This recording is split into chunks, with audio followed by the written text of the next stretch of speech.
Good morning, guys. In this video, I'm going to go through everything I spent in the month of July and everything I made. So I guess I'll go through the general overview first.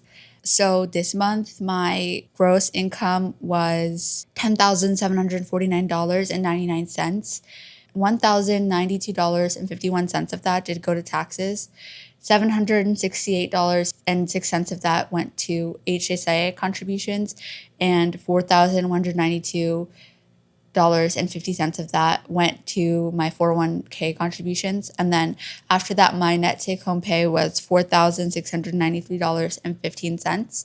So yeah, I really wanted to max out my 401k this year. And because I started work in June, I had to set it to 35% in order to max it out this year. So that's why that withdrawal rate is so high. And then same thing with the HSA, which the limit for that is I think close to 4,000 something a year.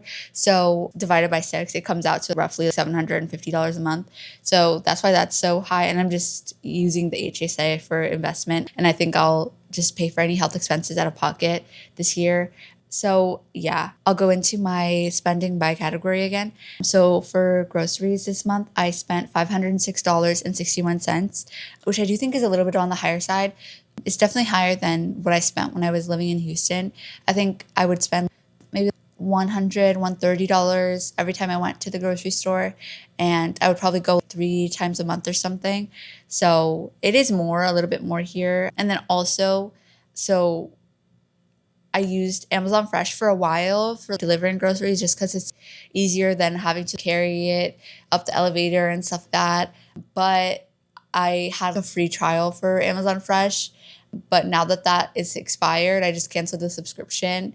And so I'll probably go back to maybe ordering groceries in person and then just picking it up with my car and then bringing it back. And then for food and drink, I spent $187.28 this month, which is also a little bit on the higher side. But I think most of that is because of when I went to Vegas, which I went for my birthday this month or in July. And I spent $126.44 at this restaurant called Border Grill, and we had mimosas and stuff like that. And it was just expensive because everything is overpriced in Vegas. One time I was in the airport and I asked for a cup of hot water just because I had tea in my purse. And they were like, yeah, that's $5. And I just gave up. But I'm never going back to Vegas again. It was fun though. It was fun, but it's fine. It's not worth it, I think. And then also in Vegas, I spent $43.60 on DoorDash because it was cheaper than having to Uber there and then Uber back and everything. And then I got lunch one time at work that I forgot to bring lunch last month, and that was $11.83. And then for bills and utilities, I spent $698.48 this month. And so my Wi-Fi was $79.18. And I think that's because of also the setup fee, because for the month of June, basically, I didn't have Wi-Fi in my apartment. I just was too lazy to set it up, and the apartment guest Wi-Fi was working fine. And then eventually I was okay, this is not feasible because I have a Zoom call, or not a Zoom call, but Chime, whatever, at work, and it kept cutting out. And I was like, okay, I need to get Wi-Fi. And so that's also the installation fee. So I think probably the Wi-Fi is maybe closer to $20 a month, definitely way less than this on a monthly basis. So that'll be good. And then renter's insurance was $10.44. And then Mint Mobile was $54.26, which that is also, this is my first time getting Mint Mobile. So that's the price for the first 3 months. So on a monthly basis, it'll probably be, I forgot which plan I got, but somewhere between $20 and $30 a month. So definitely cheaper than that usually. And then for electricity, I paid $75.39. And that's probably what the monthly recurring charge will look. And then for car insurance, $279.21. And that I think is a little bit high because I don't even really drive that much because I take the bus to work. So I'm going to see maybe if I can switch that to liability, but I don't know because I don't know if I signed a contract or whatever. I'm not really sure if they'll let me, but I'll check and see. Hopefully they do. And for parking, my parking garage is $200 a month. The one in my apartment is actually over $300 a month. So I park in a parking garage with a little bit farther of a walk away, but it's $100 a month cheaper, so I feel it's worth it. And yeah, and then also rent $21.80 a month. And for travel this month, because of the Vegas, I spent $595.86. I spent $317.98 on the flight to get there, and it was Spirit, and it was still that much because I didn't buy my ticket early enough. I remember earlier when I first looked, it was closer to $200, but I forgot about it and I didn't book it in time. But for the hotel, I stayed at the pyramid-shaped one because of the Frank Ocean song, but it was $153.06. But that was because I paid for most of it with credit card points. So in total, the amount before points and stuff was more like 600 and something dollars. So a little bit of a deal, I guess. And then I don't know if this should be in this category, but I spent $83.71 on the Lyft to the airport. But that should have been free because Amazon, you get 5 guaranteed ride homes from as long as you're taking the Lyft from the office to a destination or from that destination to the office, then you can get 5 covered Lyft rides a year. And so I to save mine for big lifts to the airport and stuff. So yeah, I meant to do that, and then I accidentally clicked priority Lyft instead of the standard Lyft, and so it didn't get expensed. So that's kind of annoying. But it's fine. It's fine. I'll just use it next time that happens. And then I also spent $120 applying for TSA PreCheck, but I am dumb and I missed my interview after because you have to apply and then you go in person to do something, and I missed mine. So basically I paid for it and then I haven't gotten it yet because I still need to schedule the interview again. But yeah, I paid for it with my United Explorer card, I think, and that one covers a TSA PreCheck application every 4 years. So that was refunded as a statement credit, so that doesn't count, I guess. For shopping this month, I spent $370.33, which was all on Amazon. And I don't know, maybe I got influenced because it was Prime Day this month, but I saw some things on sale. But I don't know. I don't know if it's a conspiracy theory, but some people say things just get more expensive on Prime Day. I don't know. But anyways, I got some stuff for my desk, which I'm going to do a desk setup video sometime eventually whenever I finish. Because I was going to buy decorations or something, so I'm waiting for those to come. But I bought a little desk lamp, and I also got some gloves because I don't have any gloves so for when it gets cold in the wintertime. And I got an iPad stand and a blanket to go over my rocking chair that I use at my desk. And I got some Nutrafol, which are these really overpriced hair vitamins. But I'm kind of worried about my hair thinning, so that's why I'm okay. I think it's worth it, but we'll see. I don't know. It's been too early to really, because I haven't even finished one bottle of it, so I don't really know if it's working yet. So that's Prime. And then what else did I get? Oh, I got another bottle of Nutrafol because it was cheaper on Prime Day. So I was like, let me just get ahead of it and I'll buy another one this month and it'll be fine. And then I also got some omega-3 vitamins and some D3 vitamins and then a headband for going to the gym. And I got a queen fitted sheet because the mattress that I have now, the thickness is a little bit different than the bed sheets that I have already. So I needed one that had deep pockets so that it would fit over the whole thing without popping off every 3 seconds. So that's been working out pretty well so far. And then I got some foundation too. Probably more than I would usually spend on Amazon. So that's fine. That's going to go down.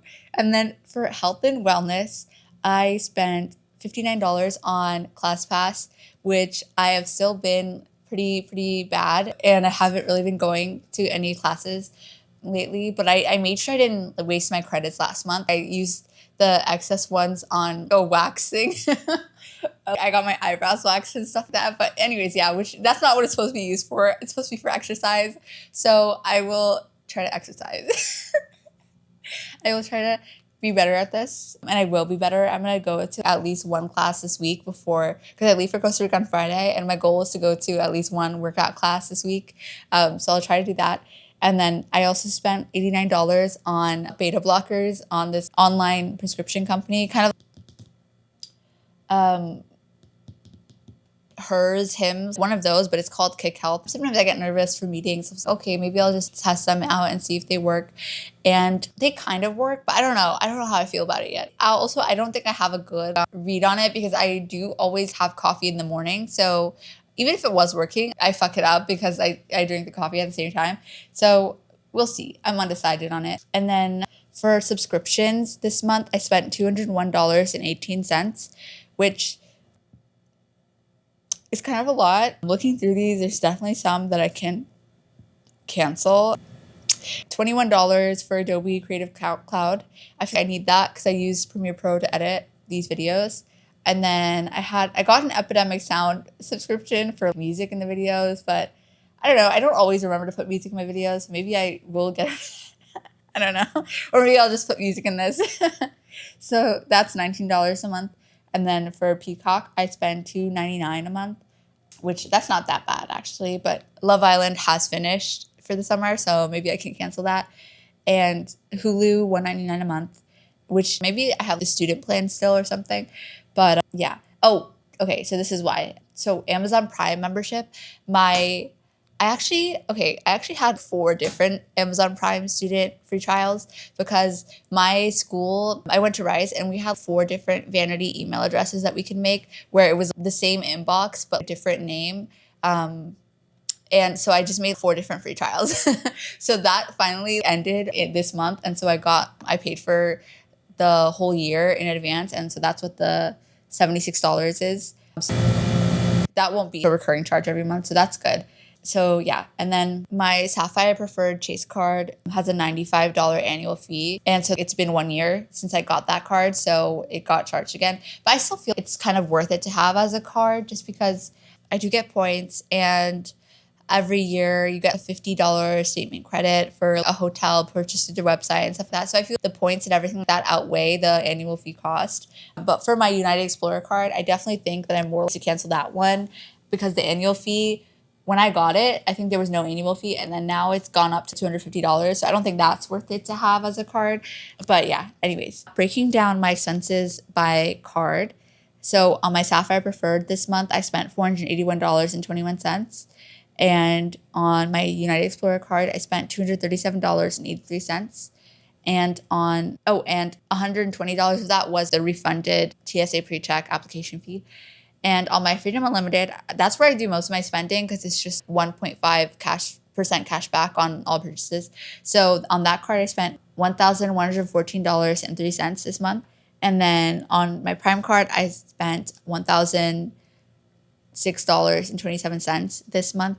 And yeah, on that card, the reason it's so high is because that's where I was doing a lot of Amazon Fresh grocery shopping and Amazon.com grocery shopping. And that card has 5% cash back at Whole Foods and Amazon Prime. So that's what I usually use that card for. Yeah. And I also have gotten a lot of cash back for the year so far. On my Prime card, I got $262.48 in cash back. And that's not even been a full 12 months. That's just for the past 8 months. So that card, I feel like it's worth it to have. But yeah, the Explorer card, I'll probably cancel it in a couple months. But we'll see. Yeah, as a whole, I do think that I'm spending a little bit too much money. But a lot of that is because of my fixed costs. My rent is $21.80, and then all of the bills and utilities, which it won't be that high all the time because of the Mint Mobile and the Wi-Fi was the setup installation fee too. So that will go down a little bit at least. And then if I can manage to get my car insurance down to a cheaper plan, then that will really bring my fixed costs down. So I think I'm going to look into that and then I'll see if I can cancel any subscriptions. Interesting. So, okay, I just did the math really quickly. So my rent is 20% of my gross income and groceries is closer to 5% of gross income. And okay, actually, fixed costs in general, so rents and utilities and subscriptions, are 27% of my gross income right now. And then 50% of my income is kind of going to my retirement savings. So I think we're in an okay place right now. But if I can get my fixed expenses a little bit lower, then I won't feel as bad spending money on things that I kind of just want. Yeah, which I've never had rent this high in my life, but I do feel like it's worth it at the end of the day. I think that the apartment complex does a good job of trying to put on events for the community and stuff. And so I feel it's helping me socialize too, because I'm really not putting myself out there that much to make friends.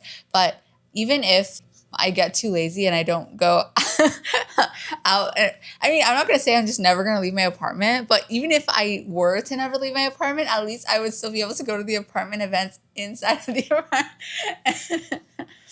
And so that's good. That's good. But yeah, I do love this apartment, so it's worth it. But anyways, yeah, I'm going to try to bring my fixed expenses down a little bit lower, because although I'm not someone who spends that much money eating out and stuff, I have been spending a lot more than usual on travel just because of being long distance with my boyfriend. So I try to have us see each other at least once a month. And so that just ends up being a lot of flying and blah, blah, blah. And so that category is not going to be that high every month. That's kind of crazy, but probably will be a couple of $100s every month at least. But I think I can get better at trying to buy flights in advance too, so that it's not as last minute. And groceries, I'm not really someone who to budget with groceries because I don't eat out. I just kind of let myself buy whatever I'm interested in when I'm grocery shopping, because at the end of the day, I don't usually waste food. So I'm going to eat it eventually. And I tend to do a thing where if I see something's on sale, I'll just buy extra of it whenever it's on sale, and then I'll just have it at the house. But I only do that when it's food that's not perishable, obviously. So yeah, anyways, I feel that's all fine. And a lot of this stuff is not gonna be recurring charges every month, so that's good. But yeah, thank you for watching, and let me know what else you'd like to see from me. Yeah. I hope everyone's week is going well. Comment, subscribe. I also think that I'm gonna try to make something to help organize my monthly expenses every month. So I will be more organized for the next one of these. Yeah, thank you to all the new subscribers. I appreciate all of you, and have a good day. Bye.